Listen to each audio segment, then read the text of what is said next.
Oh, and we are live on the Red Pill News.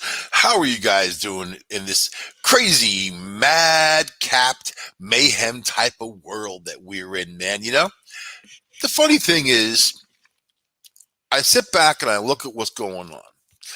Easily predicted. We did it right here a long time ago. What was going to happen, even especially these last few years, and the people who have gone out of control with their hate and anger and all that. Now they have nowhere since Trump is gone.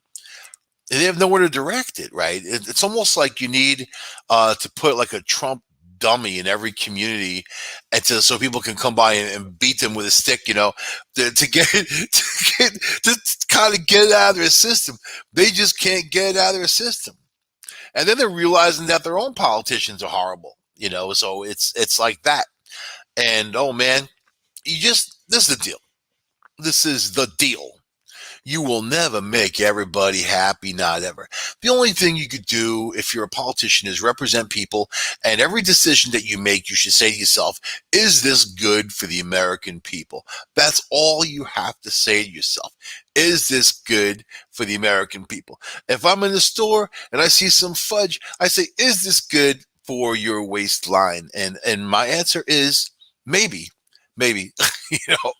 Maybe, right? But the reality is, people have to be focused on the insignificant to vex and go crazy and be foaming at the mouth, mad dog, hysteric. And I love it. I love seeing that. I think it's pure emotion, man. I'm the kind of photographer that likes to take emotion pictures. It really is capturing someone at their finest. Their finest peak of emotional outburst, right? Especially when they start to cry, and if they're ugly when they cry, it makes you laugh, makes me laugh, and then they get even more angry or they cry even harder. I'm like, what are you crying for? Because Britney Spears? I saw someone the other day. She was crying about Britney Spears. I'm like, what are you crying about? She's like, oh, Britney Spears, boo. Like, what about her? And so people all up and down the internet, people are screaming about Britney Spears, right? Who was insignificant. Let's face it, she was a pop star way back when. And when she auditioned for her producers, she went in there in really skimpy outfit with her hair in pigtails, and she sang, what song was it? Something about Jesus, right? 16-year-old girl, like with everything spilling out, and these people, they harnessed that. They took her innocence at that moment. They put her into pop stardom. They put her on their album cover. Look at her first album cover, is her sprawled on the ground with that same look. Obviously, these people aren't selling Jesus. I don't know what they are. I don't know what, and even for that, it's none of my business what people do as long as they're not hurting anybody else or anything else. That's kind of the way I see it. Right? Britney Spears, she already became insignificant. She shaved her head bald. She went a little nuts, and then I guess had to go in front of a judge, and they ruled against her that she needed some kind of handler.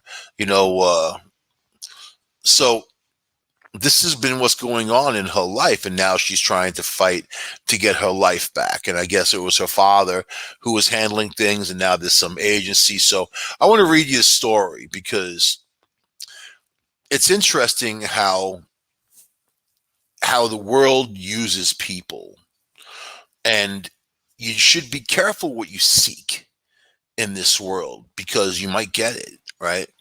So Britney Spears's conservatorship explained. So a conservator or conservatorship is somebody who is appointed by the court who looks over the person who can't be trusted to take care of themselves or anything like that, right? So the legal controversy surrounding Britney Spears is no secret.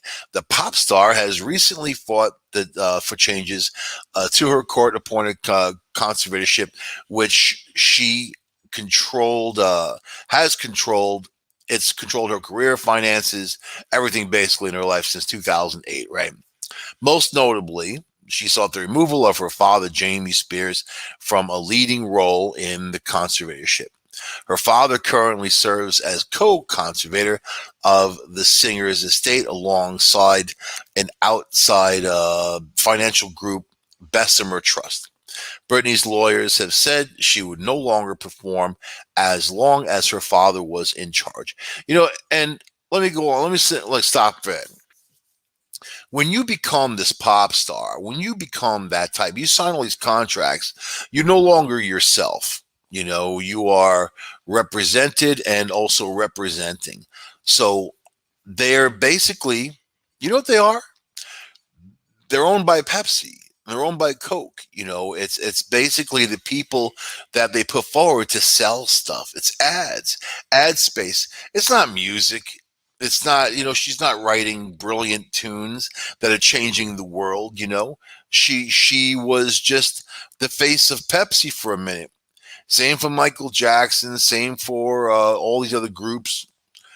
They think that they're cutting edge musicians. They're ad people. They're in advertising.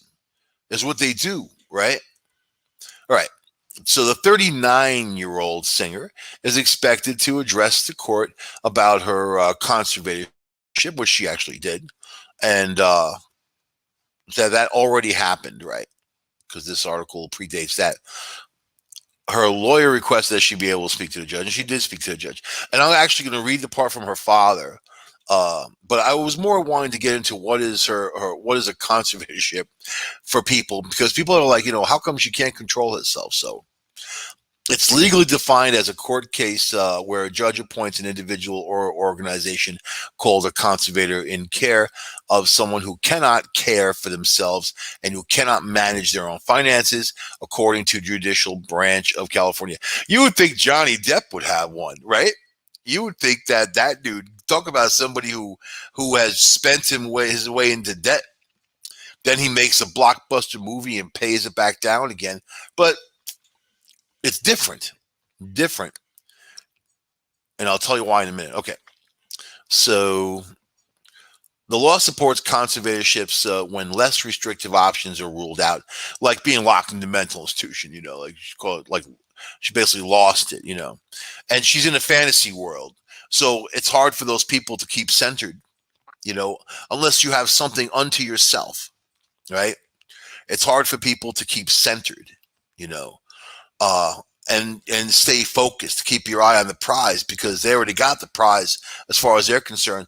But I was in the music business for quite some time. I was a journalist for Good Times magazine on Long Island, and always going, reviewing different shows, different stuff. I've talked to so many performers, not just musicians, but all kinds. They're always running, always on the go. They barely even know what the hell town they're in. It's not like being able to take a breath. That takes a huge mental and physical toll on people, especially when they can't maintain decent relationships because they're on the road 10 or 11 months out of the year. And even, if it's holidays or whatever, they're usually performing. They're usually out there. They're the monkey grinder, you know? This is why I laugh when they come out with opinions like the band U2. I mean, they're an okay band. I know that they're popular. I never put much stock. I'm of a different era when it comes to music. I like the music that was 15, 20 years before me, when I was, young and whatever. Or even some of them who were contemporary to me, like AC/DC. Man, I've been an AC/DC fan probably since I was, I think, 9 years old. So, yeah, 9 years old, man. I used to listen to the radio at night, all night long because I couldn't sleep. And I would listen to stuff like that, Westward One Network and all whatever the hell it was. I would listen to, they'd like showcase these bands, man. And I was heavily into music when I was young. But you meet these musicians and you just realize the pace that they're on. If you don't want that life, you shouldn't do it. You shouldn't do it. Do something else, anything else, whatever makes you happy, because The only thing in life that you should be seeking is happiness, not anything else. Or, or, or yeah, you want to be philosophical, Mr. Buddhist.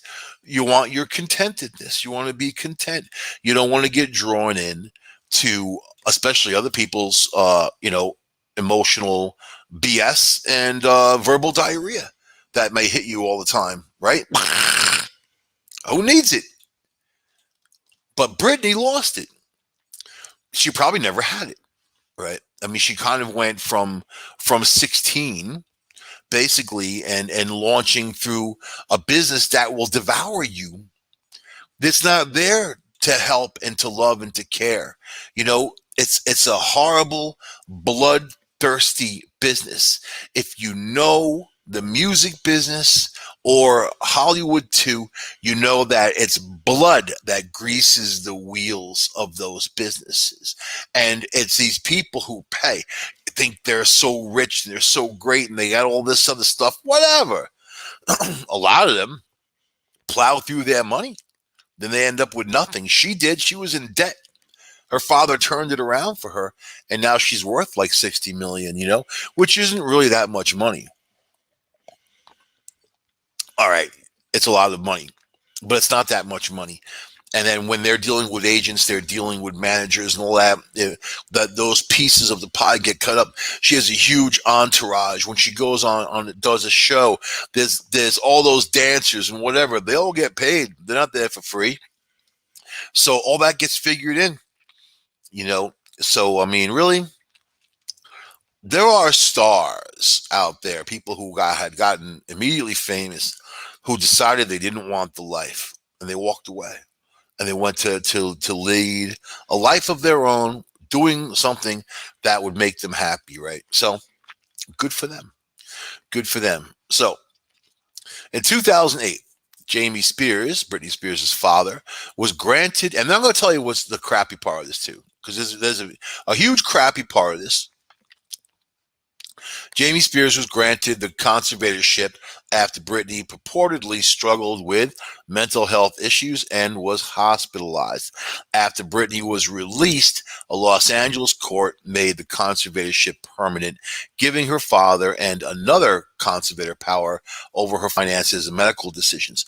So this court felt it important to give that conservatorship for indefinitely to Britney Spears' father and these other people, right? To go over, look at her finances, make sure that, I don't know, she doesn't spend her money on nothing or give it all to that Olstein or whatever, man, preachers, whatever the people do with their money. I know what I do with my money. I don't give it to preachers because I don't have enough. I use it for things that I need, basically. Food, shelter, that type of stuff. Anyway, that's just me. But that's pretty much everybody basically. So yeah, she's done some weird stuff with her money, but so did Johnny Depp. Let's say he's in court with everybody right now over his finances, and it's a mess. That's what I thought was interesting. He was out there talking all that political trash, and it's more, and Amber Heard, the one that he was with and I guess married to for a short time, and he apparently beat on her and give her black eyes and all that. Nothing ever happened. I never saw him get tanked up for that. So just interesting how things go in Hollywood, right? So now Brittany was released, and she was released to her father. Jamie argues that the conservatorship is working under his order. His legal team says Brittany's estate has gone from being in debt to having a valuation of more than $60 million. Look at that. In November 2020, his legal team said Jamie has worked hard to restore Brittany to good health, reunite her with her children, and revive her career. So, what's the problem? She was nuts 12 years before, locked into a facility, lost it, right? And then all of a sudden, her father, all this time, has been there helping her. You think he's dipping in, making some money on the side? I don't know. You see, and that's the thing. The bottom line is he's handling her. He's the one. He's representing her, and it's her father, right? He reunited her with her children. He helped her revive her career. He got her into good mental health, good health. So you would think there wouldn't be a problem. So throughout his service as conservator, Mr. Spears' role's motivation, his sole motivation, has been his unconditional love for his daughter and a fierce desire to protect her from those trying to take advantage of her. Jamie's legal team wrote he wants his daughter to be happy, healthy, protected, and thriving. His love for Brittany is a material factor. Is a material factor and is now has been able to turn her estate around from being in the red to what it is now. So she was in debt.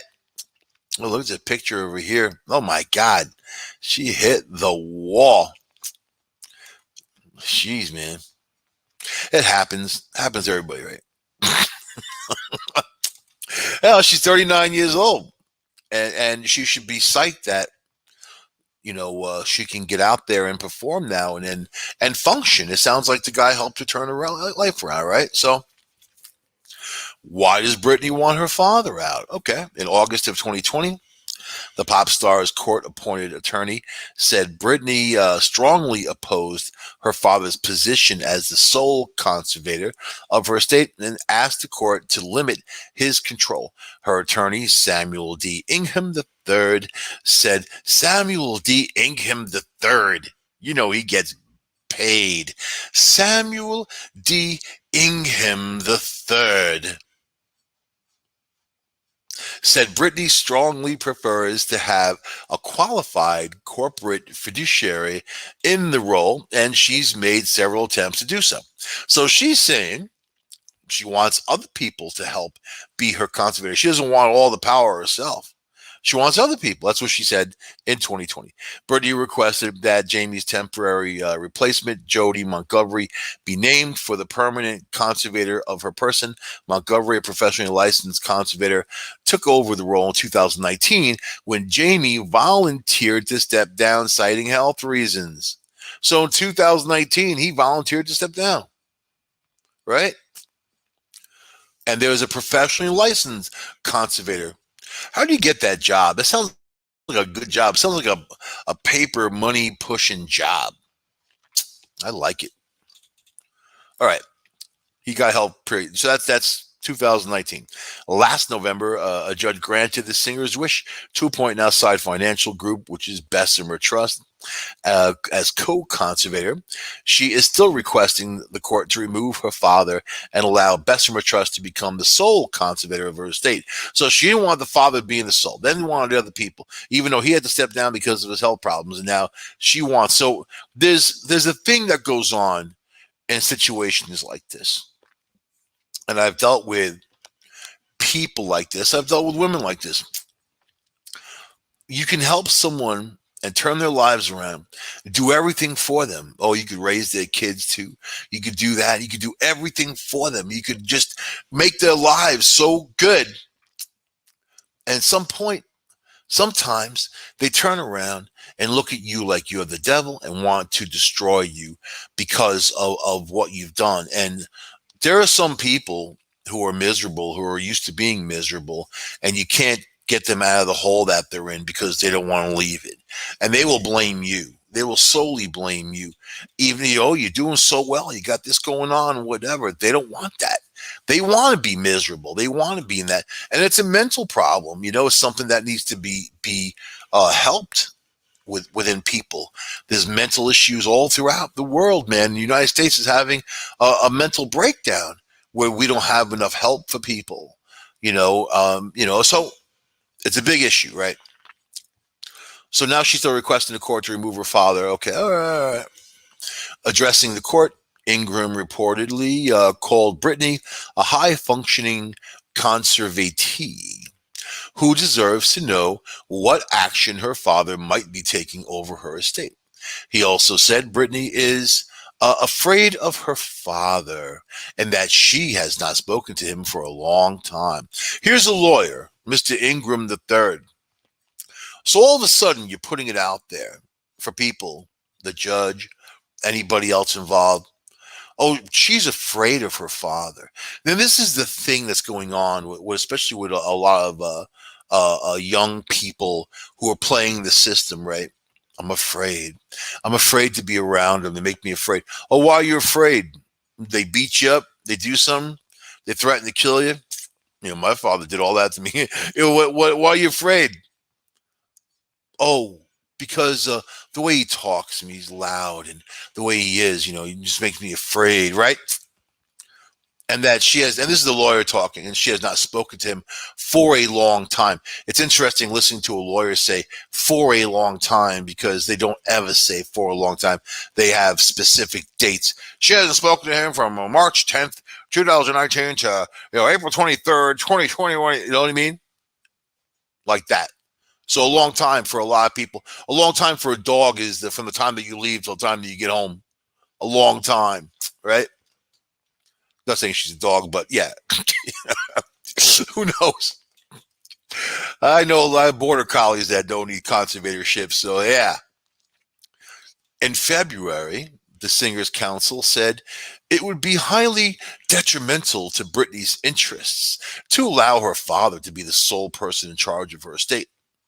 So Brennan Crone, who worked on the ACLU's disability rights program, said there are certain risks that could come with the appointment, including financial, physical, and emotional abuse. Wow.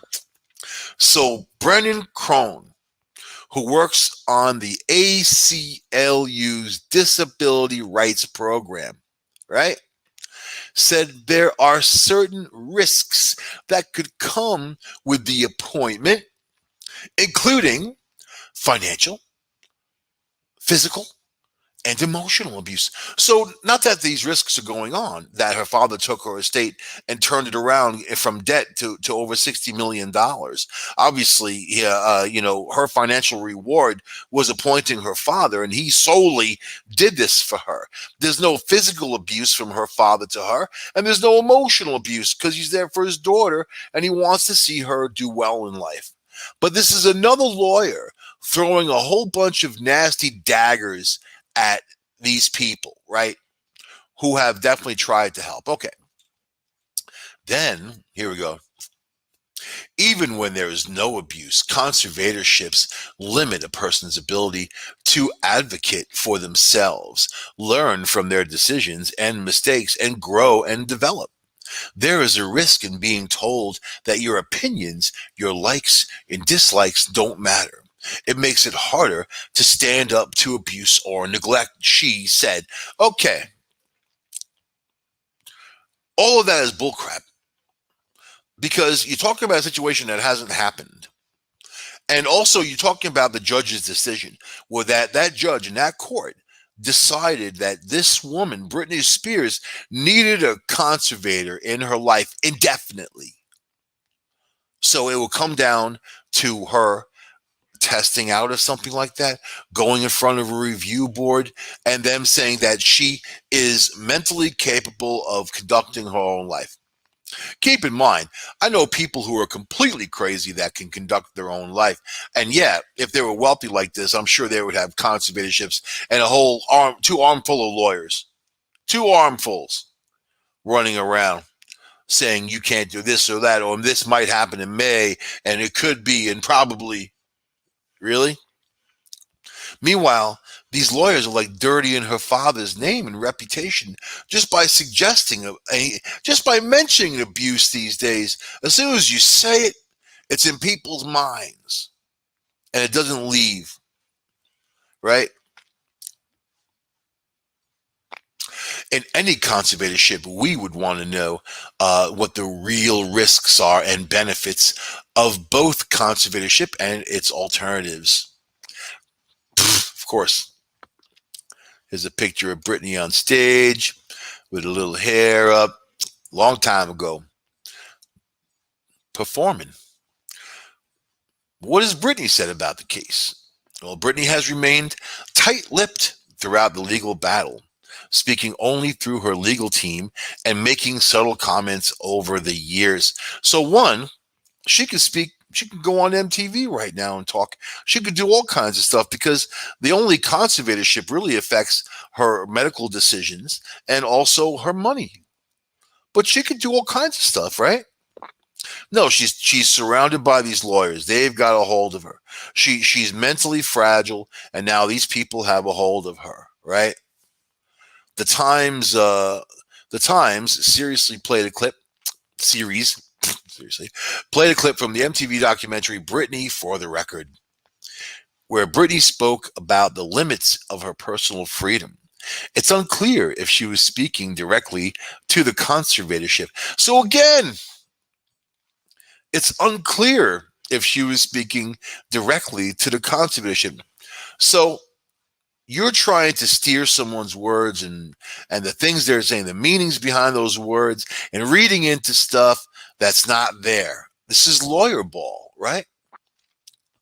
If I wasn't under the restraints that I'm under right now, with all the lawyers and doctors and people analyzing me every day and all that kind of stuff, if that wasn't there, I'd feel so liberated and free and feel like myself.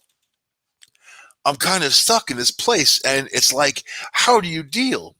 I just cope with it every day. She told the interviewer, when I tell them the way I feel, it's like they hear me, but they're really not listening. They're hearing what they want to hear. They're not listening to what I'm telling them. It's bad. I'm sad. This is what she said, right? So let's go through the list. She said, with the restraints that she's under right now, with all the lawyers, the doctors, and the people analyzing her every day, I don't see her father listed anywhere in there. Not anywhere. And by the way, this woman with her problem and her mental problems, she needs all these people to be analyzing her. They pay attention to her. They are making a big fuss over her. Her career has waned down to the point where she doesn't have that anymore. She basically lost it when her career was done. Probably because nobody cared about it. There's no paparazzi trying to knock down doors. Or maybe if you're locked up in an insane asylum, some paparazzi wants to see you in your straitjacket or something, right? Because that's how low society is. You ever watch television? You ever look at the court shows and all the crap that's on there? These people like to put people's lowest moments out there. Not moments of triumph, not moments of dignity, but the lowest when they're at their lowest. And this is what other people fiend on when they get into those shows. It's really very, very, very primitive and doesn't have a place in a kind person's heart.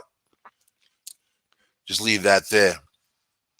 This girl's tired of being controlled by all the lawyers. Doesn't sound like that's her father. He's the conservator. He's not the one sending all the lawyers at her.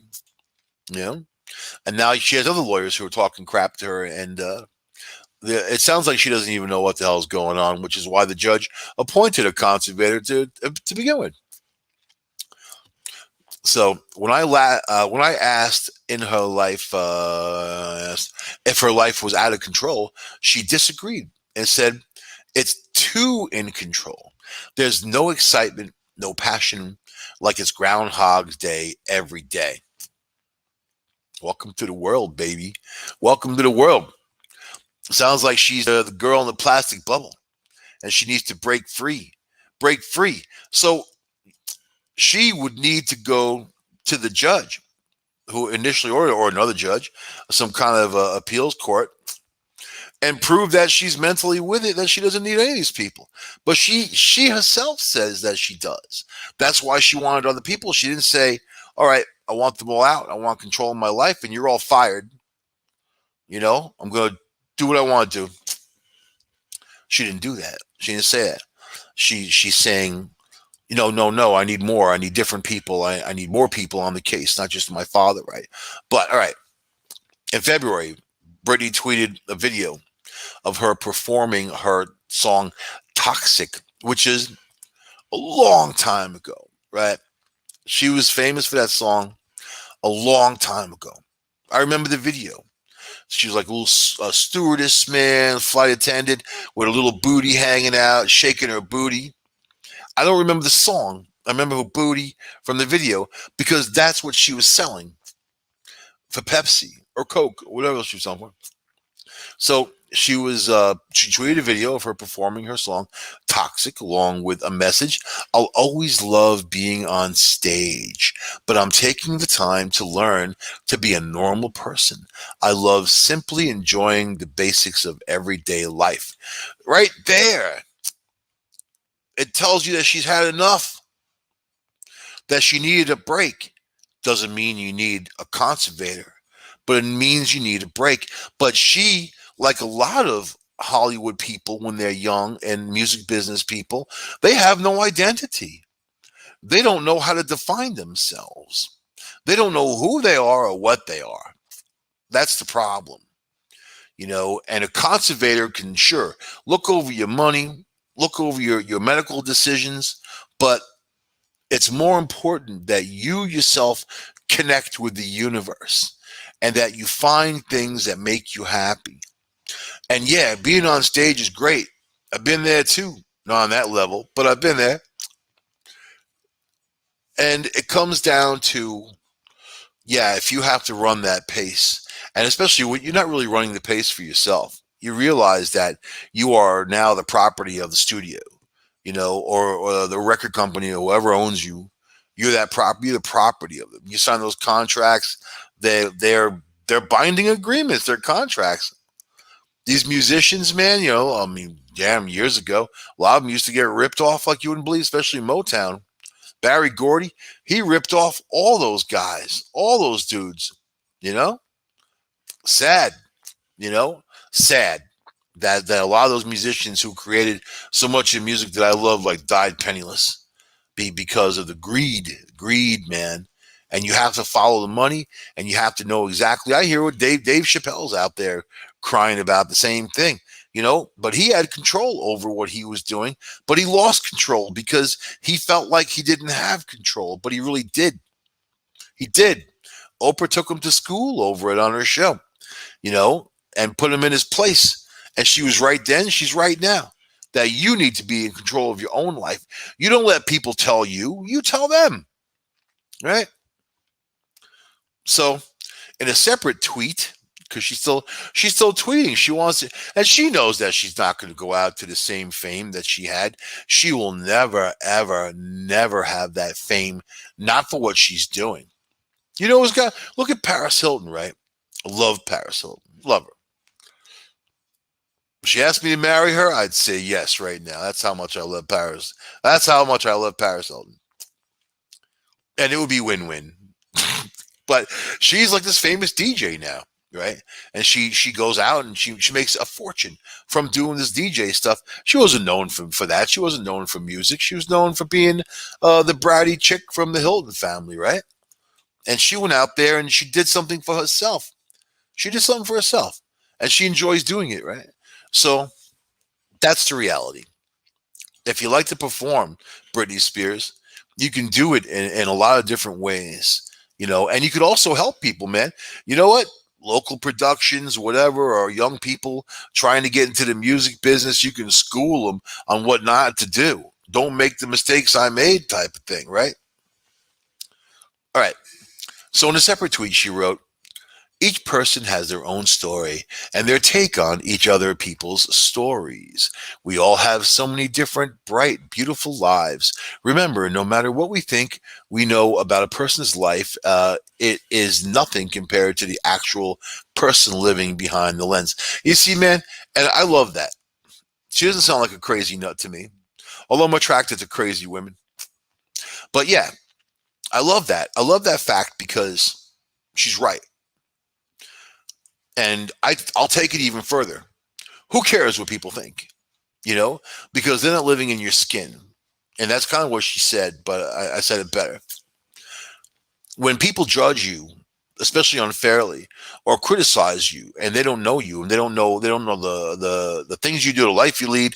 These aren't close family members, even close family members. Who knows who can make the right decisions in the world all the time? Nobody. You make your own decisions. You make your own decisions, and you live with those decisions. It's as simple. So All right. Her boyfriend, Sam Asghari,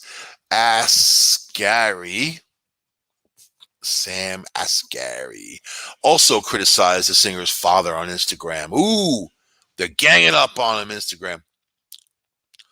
Now it's important for people to understand that I have zero respect for someone trying to control our relationship and constantly throwing obstacles our way. In my opinion, Jamie is a total dick. Nice. Nice boyfriend you got there. And she loves that because, she's all mad in that direction at the father. And now she's got this guy who's obviously a total douche who is just, and made it all about himself. Let's examine what he said. Now it's important for people to understand that I have zero respect for someone trying to control our relationship and constantly throwing obstacles our way. In my opinion, Jamie is a total dick. So yeah, you have zero respect for the guy. Who cares? What difference does it make what you respect, what you don't respect? You're a douche. Makes no difference. Zero, zilch, nothing. No difference that you respect someone or not. Make it all about himself. I'm so important that you have to have my respect. Let me tell you, man, you either like me, you don't like me. I don't care. I don't care. I'm living my own life. I'm surviving every day. I know when I got to wake up. I got to go out there and catch that gazelle so I can eat, and then I can go to sleep. And I got to do that every day because I eat a lot of gazelles. It's a lion pun, right? From Tremors, the movie Tremors, man. Tremors, what was that? Tremors, what was that? One that went to Africa. Tremors 5? Tremors 5. I love all the Tremors movies, by the way. All of them. So, and then here's this guy trying to control our relationship and constantly throwing obstacles our way. How about the guy could have said, I'm very concerned about Brittany being free.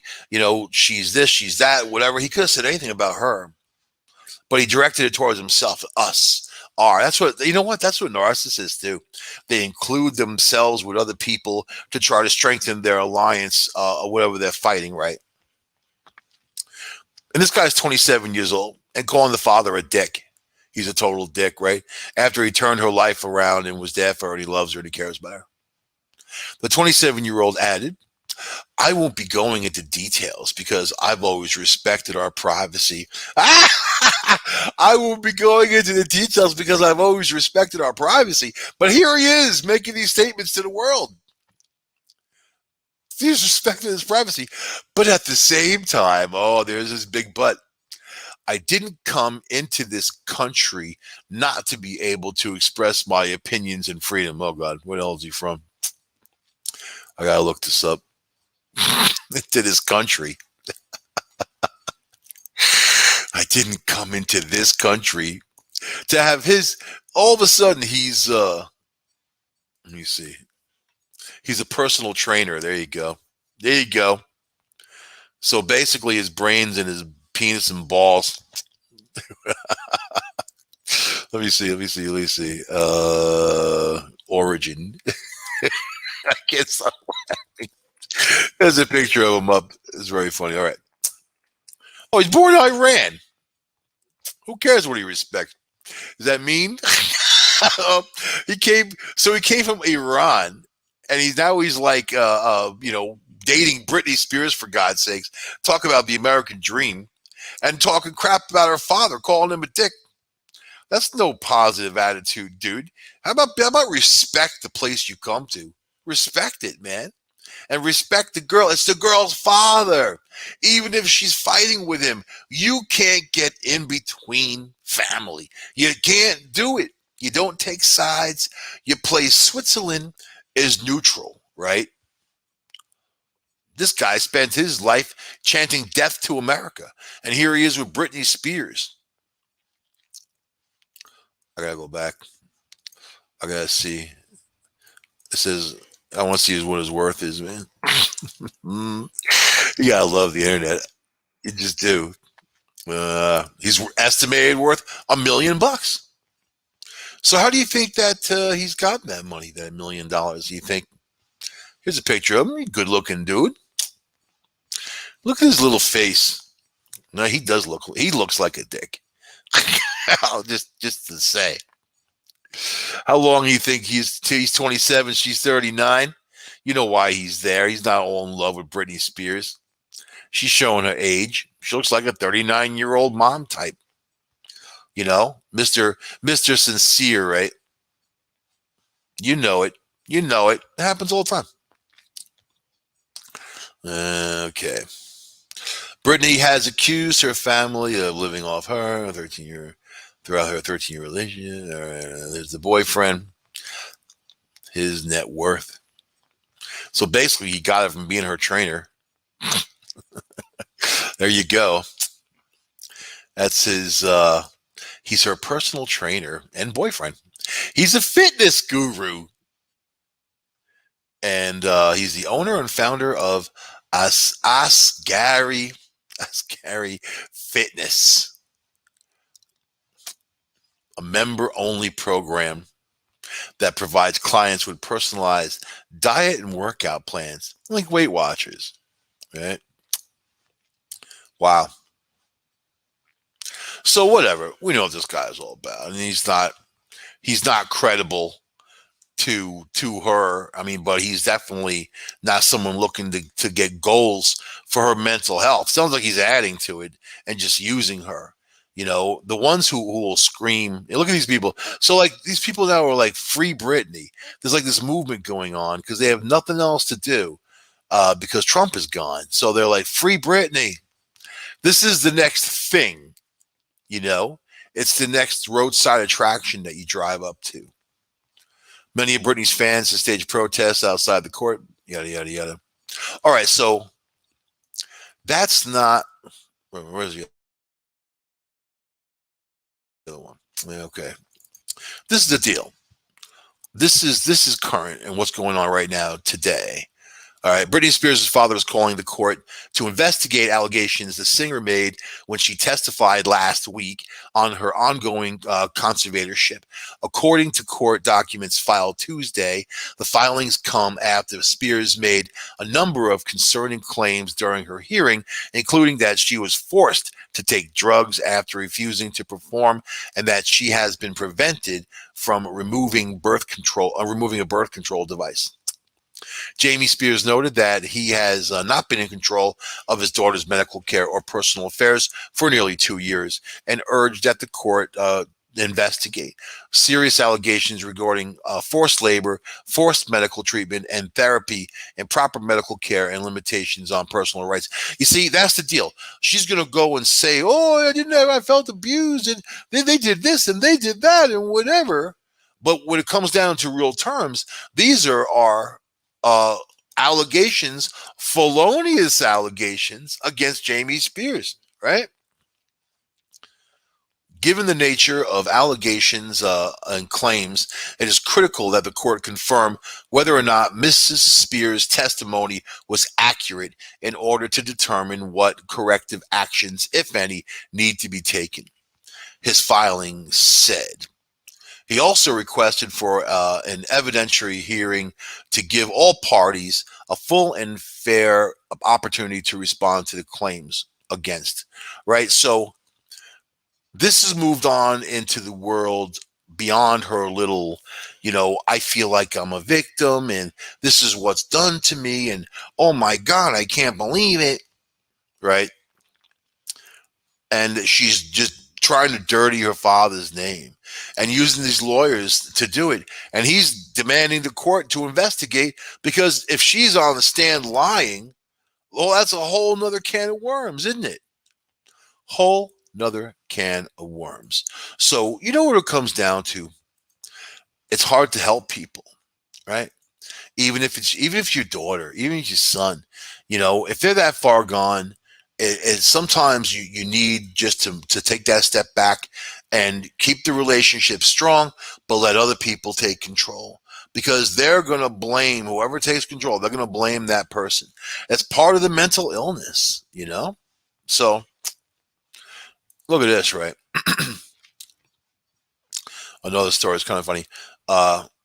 Michael Strahan's ex-wife arrested for allegedly harassing her former girlfriend. So, all right. Michael Strahan's ex-wife was arrested for allegedly harassing her former girlfriend in Manhattan, according to police and reports. Jean Strahan allegedly appeared at the Upper West Side home of Marianne Iyer around 7 p.m. Friday, even though Iyer she has an order of protection requiring Jean to stay away. Jean, 56, was charged with criminal contempt for allegedly breaking the order of protection. Ayer, 57 years old, has accused Jean of grand larceny, disorderly conduct, harassment, and forcible touching. Uh, and that cited court documents that they filed earlier this month. Ayer also alleged that Jean threatened her with a plastic gun and kicked her German Shepherd. Animal abuse. Yeah, that shows you right there what people are made of. When people are willing to hurt an animal, that's it. A lawyer for Jean Strahan did not immediately return the message. Jean Strahan is the football star's second wife. They divorced in 2006 and recently settled claims. Michael, 49, made that alleging that Jean had abused their 16-year-old twin daughters. But why wasn't she locked up? Again, you have a story where a woman was able to get away with something because she's a woman. Because they do to men for that stuff. They harangue you, and it's just interesting how this society has flipped the switch, but it's not willing to be equal justice. Not willing to be just for equal justice, right? So I don't know. I guess we're gonna end the show in a minute, but I like the whole Ben Affleck and Jennifer Lopez, like they're kissing at dinner and all that. It's funny how people run back to exes sometimes. I don't. Yeah, I like to think that it's like when the atomic bomb goes off, man, there's just going to be radiation there for a long time. You don't want to go back. You just don't want to go back. But this is interesting. We got a few more minutes. And this is another thing when it comes to women versus men. Like Gwyneth Paltrow has her vagina candle, right? And she's selling them online, and then one burned down this woman's home in England, basically, which was fun to talk about. But if there was if you had that Ben Affleck penis candle, it would never go in society.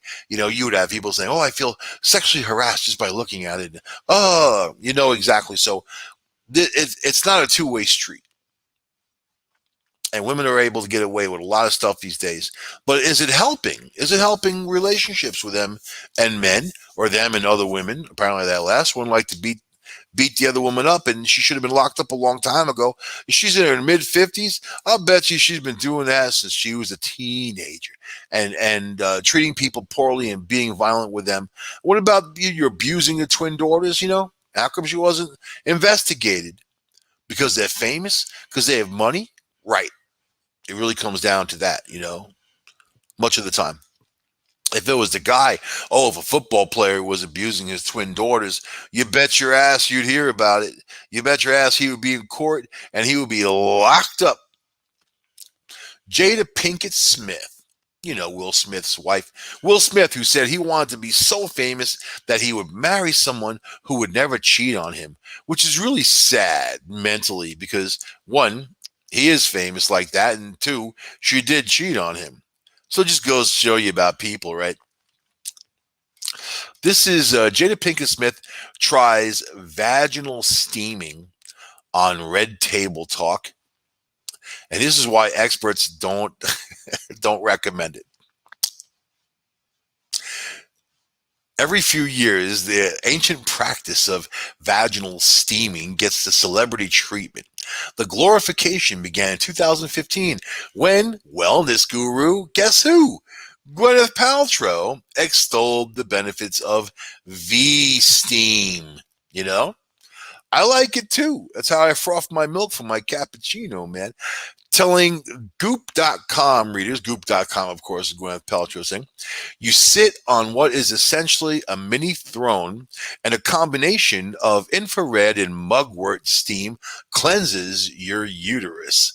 3 years later, Chrissy Teigen shared a photo of her mid-V steaming on Instagram, quipping, I don't know. I'm sorry. I'm having a hard time with this. I don't know if any of this works, but it can't hurt, right?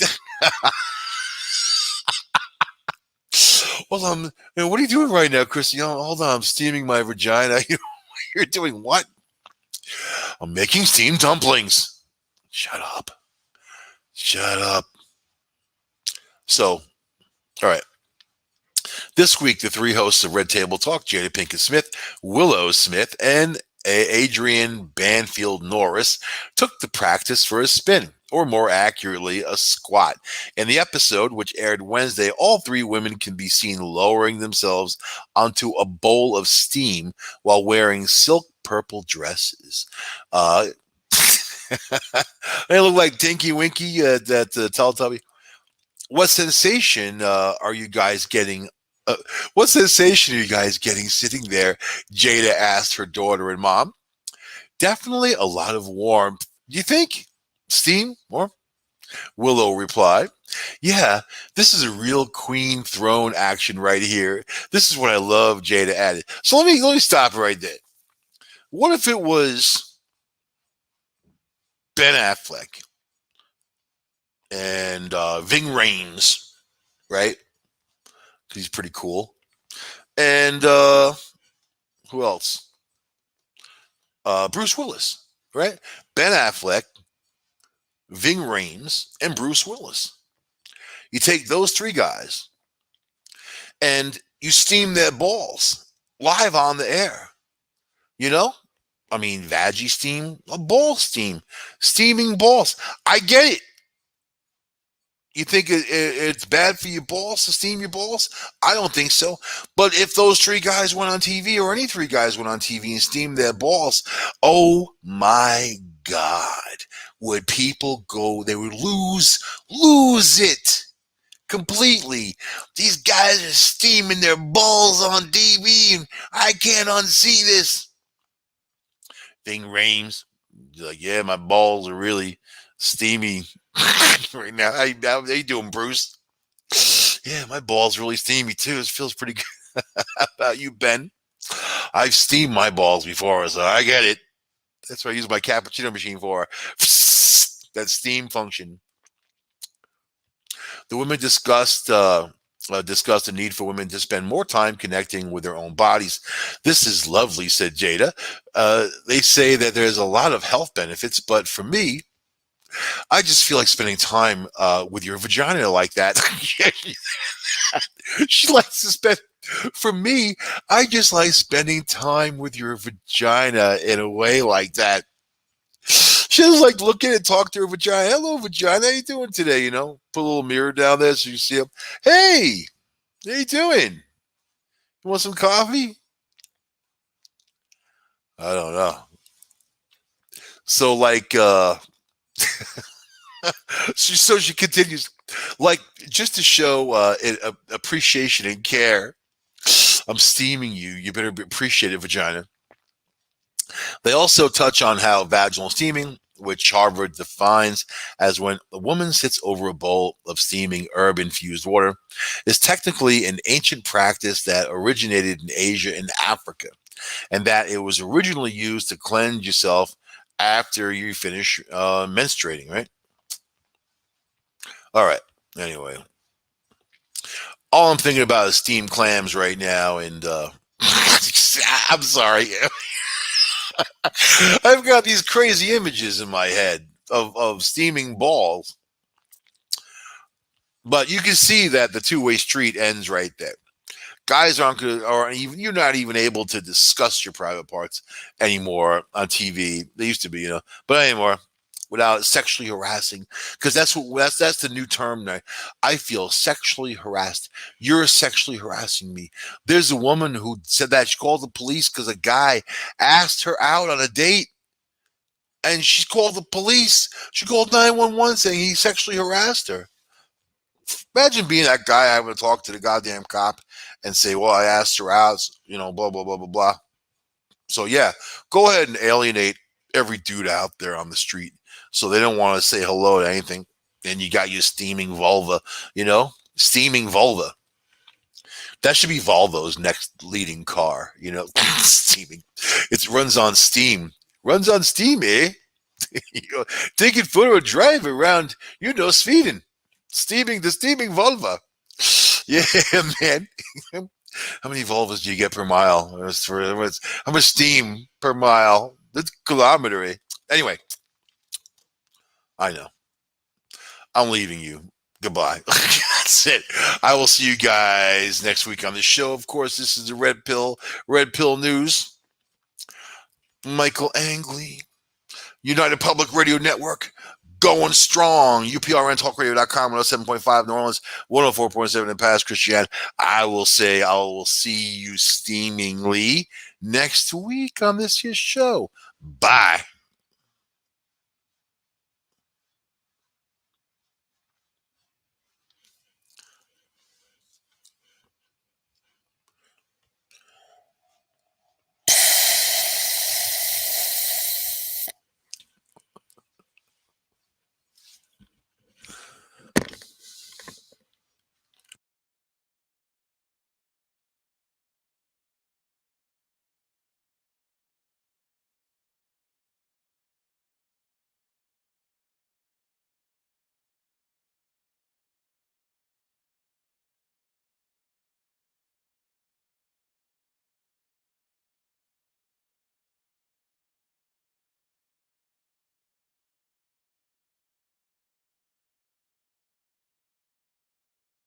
There you go. I was letting you sign off. You good, baby?